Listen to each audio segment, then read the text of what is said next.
This test of player movement and attack by the primary stakeholder. Hi there, it's Rayhan here, and in this video I will be testing the user movement. So let me turn down the volume really quickly so that it's not distracting just in case. And let's begin without further ado. So let's begin.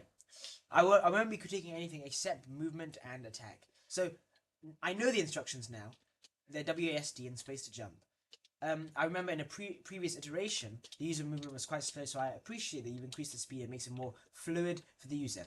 Now, attacking, there's two options. The fire strike in front of me and this fireball, which does so. I think giving users maybe just some information how much damage is being done, perhaps in like maybe an options or tips and tricks section here might be helpful, as well as this unique feature which I quite like, the wall jump. But again, the user might never discover that if they're not actively jumping against a wall. So without further ado, let's get into it. Let me try and find an enemy. Aha, a shark. So again, I don't always know the HP of an enemy, and perhaps once you hit them, they should be targeting you anyway. But let's try and enter its vision line. I'll just kill it here. There we go. I see the HP of the enemy is tracked here, but also my own HP. So that might make it quite confusing if they're expected to look in the command line. But anyway, let me try and just defeat some of these enemies. So there's again, I think it's quite strange that the frog is clipping through the screen, but I'll kill it in a matter.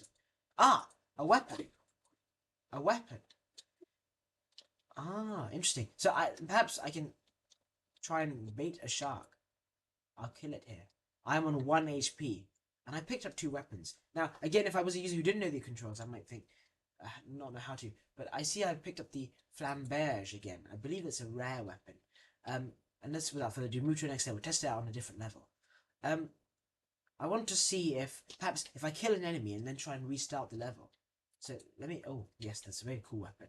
I will save and then try and restart. Will the enemy have respawned? It has. There we go. Yeah, as intended. Yep. Right. Perfect. I guess so you use a can't like save scum, which is a common practice in a lot of video games. Which I appreciate that you've did that. So if I try and kill myself now, what might happen? So first of all, again, see this shark can only be killed through utilizing the wall jump, which could be maybe even an achievement, maybe an achievement system. But anyway, let me kill this shark here. Skill issue. But I killed the shark. And I'll move on to the next level. And I'll test the movement and attack on the final level. I want to see if I'm able to like what happens. So currently, I believe I'm using a spear, another spear. So I've got 2 spears, a flamberge, and 2 sticks in my inventory. Let's see if I can somehow mess that up.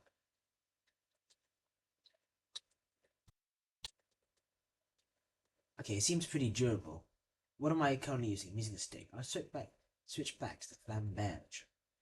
Do we have protection for full inventories? Yeah. It just does not let you pick up items? Yeah. I see. I'm gonna kill myself now. If I restart, do I still have the flamberge? I do.